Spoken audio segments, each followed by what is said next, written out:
दोस्तों, आज मैं आप लोगों को ये बताऊंगा कि आप कक्षा 12वीं में टॉपर कैसे बन सकते हो, आप क्लास 12th में टॉप कैसे कर सकते हो। ये वीडियो वैसे तो सभी विद्यार्थियों के लिए है, लेकिन ये वीडियो विशेष रूप से कक्षा 12वीं के मैथ्स साइंस स्टूडेंट्स या फिर बायो के स्टूडेंट्स के लिए बनाया गया है। आप बाकी बच्चे भी इसे देख सकते हो, बस आपको यहाँ पर कक्षा और क्लास चेंज कर देना होगा। इस वीडियो में मैं आपको जो बात बताने वाला हूँ मैं रियलिटी के साथ कहता हूँ। अगर आपने इन बातों को फॉलो कर लिया और साल भर अगर आपने इस नक्शे कदम पर चल लिया ना, तो आप आराम से कक्षा 12वीं में टॉपर बन जाओगे। लिख के देता हूँ, फुल गारंटी देता हूँ। मैंने खुद ने क्लास 12th में टॉप किया है मैथ्स साइंस। मेरे कक्षा 12वीं की गणित में 100 में से 97 नंबर है। और आपको समझ में, और मेरा 89% है। और आपको समझ में, मेरे से बहुत सारी गलतियाँ हुई थी, मुझसे क्या क्या गलती हुई थी जिस कारण मैं 98% नहीं बना पाया। मैं उन गलतियों को भी आपके सामने बताऊंगा। और दोस्तों, मैं यहाँ पर आपको गारंटी के साथ बोलता हूँ कि यदि आपने इस वीडियो को देख लिया ना, आप आराम से 90 और सही तरीके से मेहनत कर लिया ना, मेरा तो 89% बना था, आपका आराम से 95-98% आप आराम से टिका दोगे। बस आपको वीडियो पूरा देखना पड़ेगा और मैं आपको खुल के बात करूँगा। अब वीडियो कितना लंबा होने वाला मुझे इसके बारे में बिल्कुल नहीं पता, लेकिन मैं यहाँ पर आपको खुल के बताऊँगा। देखिए, आप लोगों के पास 5 विषय होते हैं: फिजिक्स, केमिस्ट्री, मैथ्स, हिंदी और इंग्लिश। अब सबसे बड़ी बात, एक गलती जो बहुत सारे विद्यार्थी करते हैं, सबसे बड़ी गलती ये होती है कि हमारा जो परसेंटेज बनता है वो 5 विषय से मिला करके बनता है। गणित के 100 नंबर और हिंदी के 100 नंबर बराबर वैल्यू रखते हैं। गणित के 100 नंबर जितने आपको परसेंटेज देंगे उतने परसेंटेज आपको हिंदी के नंबर भी देंगे। लेकिन कई बार बच्चे क्या करते हैं कि फिजिक्स, केमिस्ट्री और मैथ्स में ही अपना पूरा साल भर निकाल देते हैं और हिंदी इंग्लिश को समय ही नहीं देते और पेपर के 1-2 दिन पहले पढ़ते हैं। देखिए दोस्तों, अगर आपकी कापी स्कूल में चेक होती है ना, तो स्कूल में आप आराम से 1 दिन पढ़ करके आराम से आप हिंदी में अच्छे नंबर ले लेते हो। आप 1-2 दिन पढ़ाई करके आप आराम से अंग्रेजी में अच्छे नंबर ले लेते हो। लेकिन जब आपकी कापी बाहर जचने जाती है तो इंग्लिश और हिंदी में अच्छे नंबर नहीं आ पाते। मेरे साथ कई सारे मेरे ऐसे दोस्त हैं जिनके गणित में अच्छे नंबर है, फिजिक्स में अच्छे नंबर है, केमिस्ट्री में अच्छे नंबर है, लेकिन उनके हिंदी और इंग्लिश में अच्छे नंबर नहीं है। तो कारण क्या था? उन लोगों ने हिंदी इंग्लिश पर ध्यान ही नहीं दिया, हल्के में ले लिया। इस चक्कर में उनकी बाट लग गई। मेरे कहने का मतलब ये है कि आप सभी विषय पर ध्यान दें। आपको हिंदी इंग्लिश पर भी ध्यान देना है। कम से कम बोर्ड परीक्षा के पहले तक आपकी हिंदी कम से कम 3 से 4 बार पूरा पढ़ करके रिवीजन करके हो जाना चाहिए, और आपकी इंग्लिश भी 3 से 4 बार तक पूरा का पूरा पढ़ के रिवीजन करके हो जाना चाहिए। वैसे अभी गर्मी का समय चल रहा है, अगर आपके पास अभी समय हो तो आप अभी गर्मी में हिंदी और इंग्लिश पूरी पढ़ करके ख़त्म कर डालो, पूरी रट्टा मार के याद करके सब करके ख़त्म कर डालो जितना भी आता है ना आपको। मेरा कहने का मतलब ये है कि आपको हिंदी और इंग्लिश पर भी आपको विशेष गौर करना है। आपको हिंदी और इंग्लिश पर आपको विशेष ध्यान देना है, क्योंकि हिंदी और इंग्लिश के नंबर बहुत ही वैल्यूएबल होते हैं। आपको हल्के में नहीं लेना है। और देखिए, कई लोग बोलते हैं कि हिंदी पढ़ने के लिए समय नहीं मिल पाता है। तो देखिए, जब स्कूल में हल्ला होता है, जब स्कूल टाइम पर मस्ती होती है, उस समय आप आराम से हिंदी पढ़ सकते हो और इंग्लिश आप लिख करके याद कर सकते हो। अब आते हैं हम गणित पर। देखिए दोस्तों, मैं यहाँ तक जानता हूँ कि जितने भी बच्चे लोग क्लास 12th में होते हैं, सभी बच्चे कहीं ना कहीं कोचिंग ज़रूर जाते हैं, कोचिंग ट्यूशन ज़रूर जाते हैं। और जो स्कूल बहुत अच्छे होते हैं, जहाँ पर गणित की पढ़ाई होती है, मतलब आप कहीं ना कहीं आपको एक टीचर गणित ज़रूर पढ़ाता है, क्योंकि गणित के लिए टीचर की ज़रूरत बहुत ज़्यादा होती है। तो देखिए, आपको यहाँ पर एक नियम बनाना होगा। यहाँ पर आपको एक नियम, और बहुत ही शानदार नियम ये बनाना होगा कि सबसे पहली बात मैं आपको ये बताना चाहता हूँ कि 12वीं क्लास जो होती है ना, वो बोलते बस है कि 11वीं कठिन होती है और 12वीं सरल होती है। जबकि रियलिटी में देखा जाए ना, यदि किसी बच्चे को पास होना है तो उसके लिए 11वीं कठिन है और 12वीं सरल है। लेकिन अगर किसी इंसान को टॉपर बनना है तो उसके लिए 11वीं सरल और 12वीं कठिन रहेगी। 12th क्लास थोड़ी टफ पड़ती है, और 12th की जो मैथ्स होती है ना, वो भी हल्की सी टफ पड़ जाती है, क्योंकि कई बच्चे लोग को अपकलन समाकलन उनके दिमाग के ऊपर से जाते। देखिए, यहाँ पर जो गणित है ना, मैं आपको डरा नहीं रहा हूँ। मैंने खुद ने गणित में 100 में से 97 नंबर लेकर के आया हूँ। मैं यहाँ पर आपको बता रहा हूँ कि मैंने किस प्रकार से 100 में से 97 नंबर लेकर के आया, और आप भी आराम से ला लोगे। देखो, 12th की गणित बहुत बड़ी होती है, बहुत विस्तृत होती है। आप जानते हो कि कितना सारा गणित में नहीं पढ़ना पड़ता, बहुत सारा हमको यहाँ पर गणित में पढ़ना पड़ता है।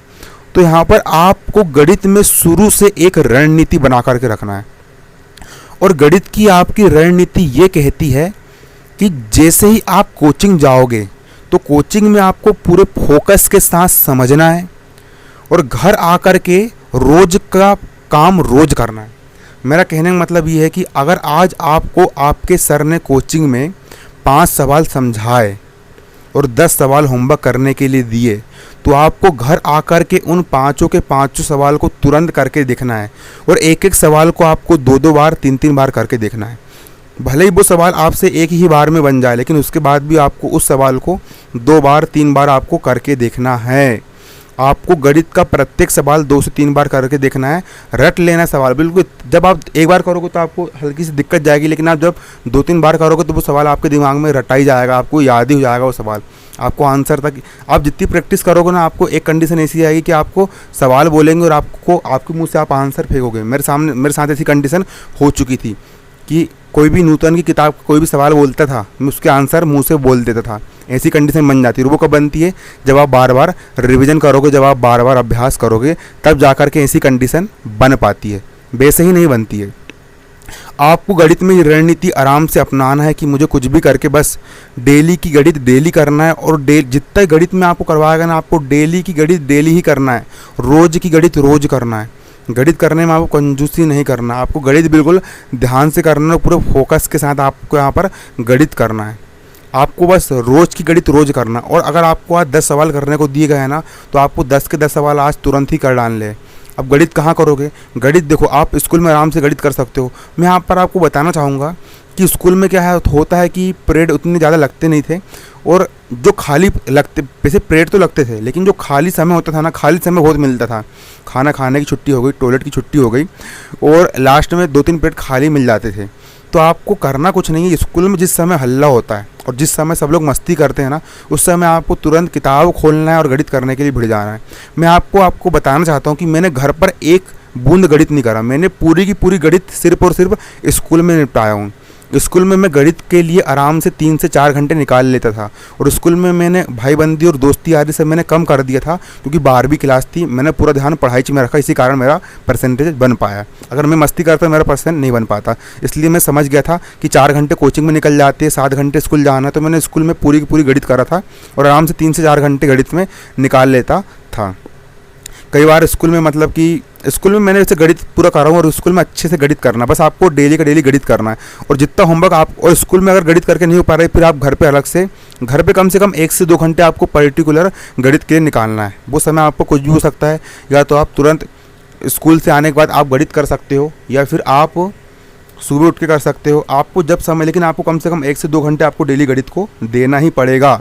ये 10वीं और 11वीं क्लास नहीं है, 9वीं क्लास नहीं है कि ऐसी हल्के में ले ले, ऐसा काम करने में बिल्कुल नहीं चलने वाला। आपको डेली गणित करना पड़ेगा, और जितना आपको होमवर्क दिया गया है उतना होमवर्क आपको डेली का डेली ही निपटाना पड़ेगा। आप कल पर नहीं टाल सकते। अगर आप होमवर्क कल पर टालोगे तो आपकी वाट लग जाएगी, क्योंकि ये 9वीं 10वीं नहीं है। यहाँ पर आपका बर्डन बनता चला जाएगा, और एक कंडीशन ऐसी आएगी कि कापी पर कापी भरती चली जाएगी, और आपको टेंशन होने लग जाएगी कि यार इतना सारा लिखवा दिए, इतना सारा कोचिंग में हल करवा दिए, पढ़ूँ तो क्या पढ़ूँ, पढ़ूँ तो क्या ना पढ़ूँ। फिर आप IMP निकालो, बाट लग जाती। इसलिए डेली का डेली पढ़ो बाबा, डेली का काम डेली करो, और गणित आपको रोज़ का रोज़ ही करना है।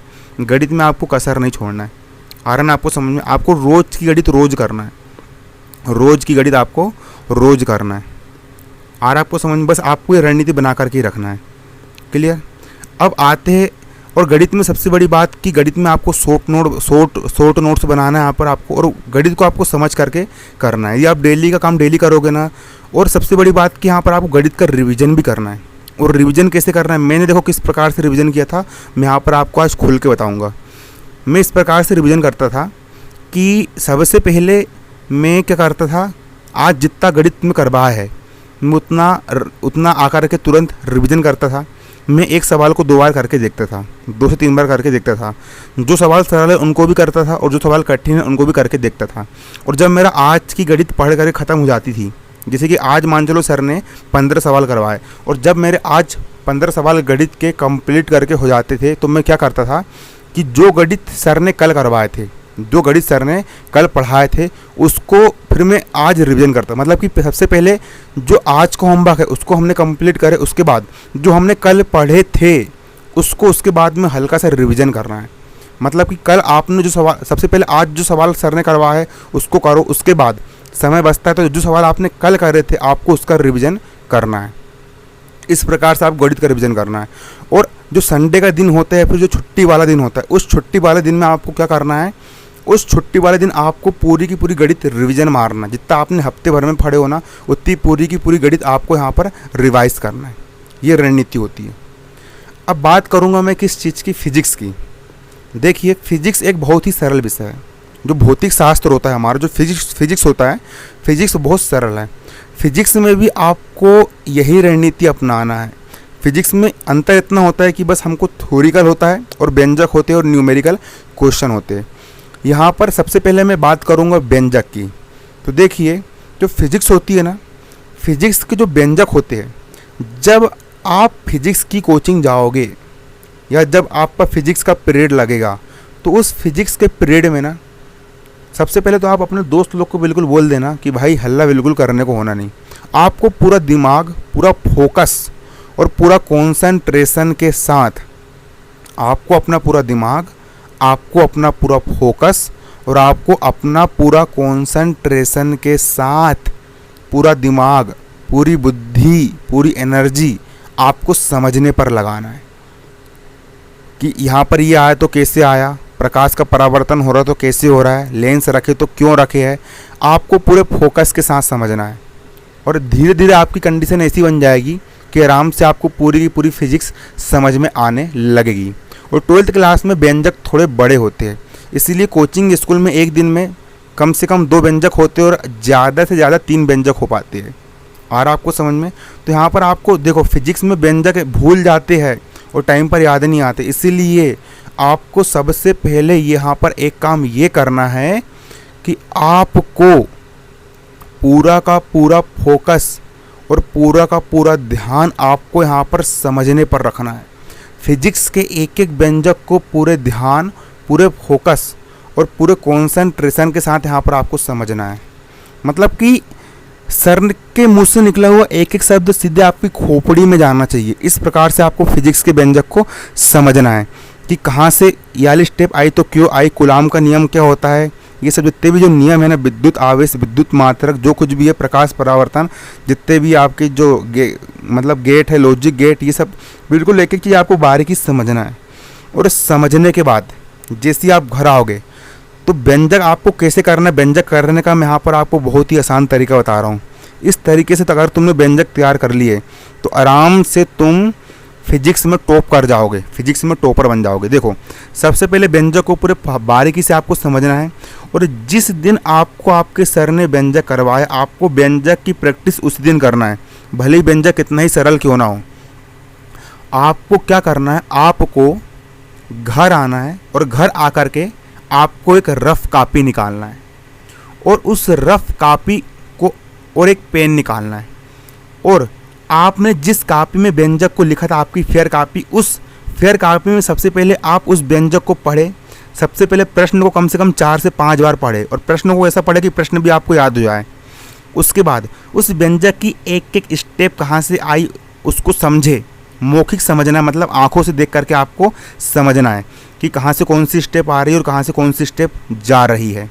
इस प्रकार से यहाँ पर आपको मौखिक उस व्यंजक को पूरा का पूरा समझना है कि कहाँ से स्टेप आ रही है और कहाँ से स्टेप जा रही है। आपको पूरे फोकस और पूरे सही तरीके से रणनीति के साथ यहाँ पर आपको उस व्यंजक को समझना है, बारीकी के साथ समझना है व्यंजक को, हल्के में नहीं लेना है व्यंजक को, बारीकी से आपको समझना है। जब आप उस व्यंजक को बारीकी से समझ जाओगे कि कहाँ से कौन सी स्टेप आई और कहाँ से कौन सी स्टेप जा रही है, तो व्यंजक को समझने के बाद फिर आप फेयर कॉपी बंद करो और रफ कॉपी निकाल करके उस व्यंजक को बिना देखे करने की कोशिश करो। अगर कहीं पर अटकते हो तो हल्की सी कॉपी खोलो और फिर देखो और फिर करो। फिर कंडीशन ऐसी आएगी कि जब आप एक बार उस व्यंजक को पूरा हल कर लोगे, उसके बाद आपको वहाँ पर छोड़ना नहीं है। फिर आप फेयर कॉपी से उस व्यंजक को मिलाओ कि कौन सी स्टेप आप लिखना भूल गए, कौन सा सूत्र आप लगाना भूल गए, आपने कहाँ गलती करे, और कॉपी में गोला पाड़ लो। और जहाँ जहाँ आपकी रफ कॉपी में गोले पड़े हैं उन गलती को सुधारो और फिर से उस व्यंजक को समझो और फिर रफ कॉपी निकाल के फिर से उस व्यंजक को करो। फिर आपकी कापी में शुरुआत में आपकी कापी में फिर कुछ ना कुछ गलती ज़रूर होगी। फिर आप गलती ढूंढो, फिर आपको गलती पकड़ में आएगी, फिर आप उस गलती को सुधारो और फिर उस व्यंजक को फिर से एक बार पढ़ो, फिर से उस व्यंजक को समझो और फिर बिना देखे करो। फिर एक कंडीशन ऐसी आएगी कि आप रफ कापी में उस व्यंजक को पूरा का पूरा करके देख लोगे। चित्र को अच्छा 4 से 5 बार बनाओ। जब आप उस व्यंजक को एक बार अच्छे से पूरा हल कर डालोगे, उसके बाद आपको उस व्यंजक को 2 बार और करना है, तब जाकर के आपके दिमाग में वो स्थायी रूप से बैठ जाएगा। और आपको समझ में करना ही पड़ेगा अगर टॉपर बनना है तो। और अगर 70% बनाना है, 60% बनाना है तो 1-2 बार करके छोड़ दो। लेकिन अगर 90 क्रॉस करना है, 95 क्रॉस करना है तो व्यंजक को आपको करना ही पड़ेगा। क्लियर? एक व्यंजक को आराम से आपको 4 से 5 बार करना है ना। जब आप उस व्यंजक को सही पूरा 3 बार बिन देखे कर लोगे, मतलब कि वो व्यंजक आपका तैयार हो गया। अब ये मत समझना कि वो व्यंजक आपका तैयार हो गया, अगले दिन स्कूल जाने से पहले या ट्यूशन जाने से पहले, मतलब आपकी जो फिजिक्स की ट्यूशन है वहाँ जाने से पहले आपको उस व्यंजक को फिर से एक बार फिर करके देखना है, फिर से रिवीजन करना है। जब आप उस व्यंजक को पहली बार करोगे तो पहली बार करने में आपको 15 मिनट लगेगा, दूसरी बार करोगे तो 5 मिनट लगेगा, तीसरी बार करोगे तो 2 मिनट, चौथी बार करोगे तो 1 मिनट में आपका व्यंजक करके हो जाएगा। आराम से आपका व्यंजक तैयार। अगर आपको एक दिन में 2 व्यंजक करवाया जा रहा है तो आप आराम से 2 व्यंजक को कर डालो। इस प्रकार से अगर आप फिजिक्स के व्यंजक तैयार करोगे, इस प्रकार से अगर आप अपनी फिजिक्स की तैयारी करोगे और अपने व्यंजक को स्टडी करके आप तैयार करोगे तो आराम से आपका फिजिक्स का व्यंजक तैयार हो जाएगा। ठीक, वीडियो थोड़ा लंबा हो गया है, अगर आपको इंटरेस्ट आया होगा तो बोलना, इसका मैं सेकंड पार्ट लेकर के आऊँगा। ठीक, कमेंट में लिखना अगर इसके आगे का चाहिए तो ही मैं लेकर के आऊँगा। क्योंकि अगर आपने यहाँ तक पूरा देखा मतलब कि आप इंटरेस्टेड हो, है ना। तो चलिए अगले वीडियो में मिलेंगे। आप भी अगला कमेंट कीजिए। अगर इस वीडियो पर अगर 2000 लाइक आ जाती है तो फिर मैं क्लास 12 के लिए अगला पार्ट लेकर के आऊँगा। ठीक, धन्यवाद। जय हिंद, जय भारत। तेरे दर्द